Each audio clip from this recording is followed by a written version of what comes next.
बाकी जब हमारा देश आज़ाद हुआ, आ रही आवाज़? तो हमारे समाज की हालत कुछ ज़्यादा खस्ता थी, बहुत बुरी हालत थी लोगों की। और इस चीज़ को ध्यान में रखते हुए जो भी सरकारें बनी, उन्होंने कोशिश की कि इस वंचित वर्ग को कुछ एक्स्ट्रा सहूलियतें दी जाए, कुछ एक्स्ट्रा काम इनके लिए किया जाए, ताकि इनका भी कुछ सुधार हो सके और बाकी लोगों की तरह अच्छा जीवन जी सकें। बाबा साहब doctor B are Ambedkar ji ने संविधान लिखा। उन्होंने भी संविधान में बहुत सारे प्रावधान ऐसे किए कि जो वंचित वर्ग है उसके लिए कुछ स्पेशल योजनाएं बनाई जानी चाहिए और उनको लागू किया जाना चाहिए। और इस काम के लिए उन्होंने जितने भी स्टेट थे इसके हमारे भारत के, उन सारी स्टेट्स को ड्यूटी बाउंड कर दिया कि आपको ये प्रावधान लागू ही करने पड़ेंगे जब भी, ताकि इस छोटे तबके का भी, जो गरीब लोग हैं, उनका भी कुछ उधार हो सके। लेकिन ये सारे नाकाफ़ी हुए, क्योंकि सरकारों ने किसी न किसी बहाने से ये इन चीज़ों को पूरी तरह से लागू नहीं कर पाई। और इसी चीज़ को ध्यान में रखते हुए कि भारत बहुत सालों से आज़ाद भी हुआ है, और परंतु इस विशेष वर्ग का कोई उत्थान नहीं हो पाया। इसलिए 1979 में सरकार ने एक स्कीम तैयार की। उस स्कीम का नाम था SC/ST कंपोनेंट प्लान। उस स्कीम की 4 खासियतें थी।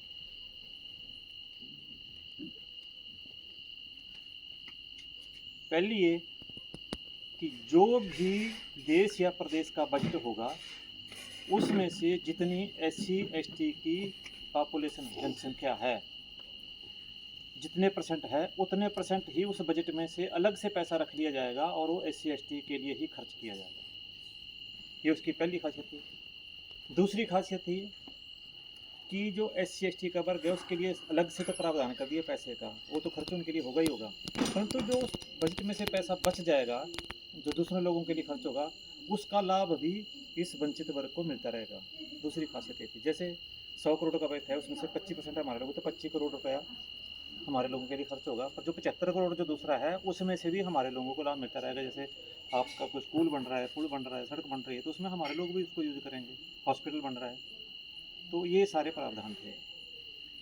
लेकिन बहुत दिनों तक ये काम तो ठीक होता रहा कि जितनी पॉपुलेशन थी उतना मिलता रहा, परंतु वो आस्ते आस्ते कम होता रहा।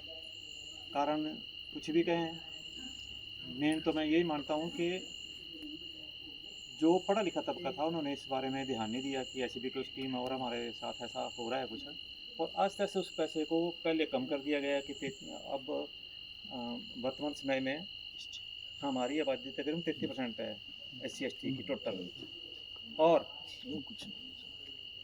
तो बजट में से 33% मिलना चाहिए, लेकिन हमें बहुत कम पैसा मिल रहा है। उसको मैं थोड़ा सा कुछ ऐसे बताना चाहूँगा कि हिमाचल सरकार का 2023-24 का बजट था 42,704 करोड़ रुपए। उस हिसाब से हमें 33% पैसा यदि मिलता हमारे समाज को खर्च करने के लिए, अलग से बजट रखा जाता, तो वो तकरीबन 14,000 करोड़ रुपए बनता है। लेकिन ऐसा कुछ हुआ नहीं। सरकार ने 42,704 करोड़ का बजट पास कर दिया 2023-24 में, और हमारे समाज के लिए जो 14,000 करोड़ रुपए मिलना था 33%, उसके बदले में हमारे समाज को मिला 3,464 करोड़। स्टेट में 11,000 करोड़ रुपया हमारा गड़बड़ हो गया, हमारे को मिला ही नहीं। हमारी हकमारी होगी जिस पे हमारा हक था, जो हमारे समाज के ऊपर खर्च होना था। मिला कितना? बजट था 42,704 करोड़ है, मिला 3,464 करोड़। और उस 3,464 करोड़ में से भी हमारे समाज के ऊपर SC/ST जो समुदाय है, जिसके लिए जो बजट का प्रावधान किया गया था, 3,464 करोड़ था, उसमें से सिर्फ 185 करोड़ रुपए खर्च किए गए, जो टोटल बजट का करीब 0.04% बनता है, और जो कि 33% होना चाहिए। इतना बड़ा घाला माला हमारे साथ हो रहा है, तो हम लोगों ने सोचा, कुछ लोग हुए इकट्ठे कि भाई ये तो भारत को आज़ाद हुए 75 साल लगभग हो गए और हमारे लोगों की कुछ दशा में कोई खास सुधार नहीं हुआ। स्कीम भी बनी, बजट का प्रावधान भी किया गया कि जितनी जनसंख्या, जितने परसेंट जनसंख्या हमारी है उतने परसेंट इनके लिए बजट भी नहीं के लिए उतने परसेंट खर्च किया जाना चाहिए, लेकिन ना वो बजट मिलता पूरा मिला और ना ही वो पूरा खर्च हुआ। इसलिए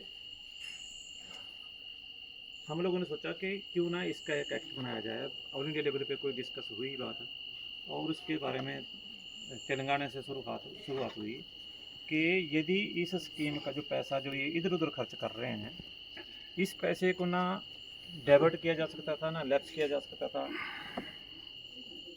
तो ये डाइवर्ट भी होता रहा और लैप्स भी होता रहा।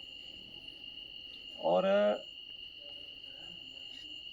फिर उन्होंने सोचा कि क्यों ना इसका एक कानून बनाया जाए, ताकि कानून के द्वारा जो अधिकारी, कर्मचारी, नेता या विधायक या मंत्री इस पैसे को इधर उधर डाइवर्ट करते हैं, उनको उस कानून में सज़ा का प्रावधान रखा जाए कि ये जो पैसा हमारे को मिलना चाहिए बैठ का, सबसे पहली बात कि पूरा मिले, 33% है तो 33% मिले, और जो 33% मिलेगा वो पूरा का पूरा हमारे विकास के लिए खर्च हो।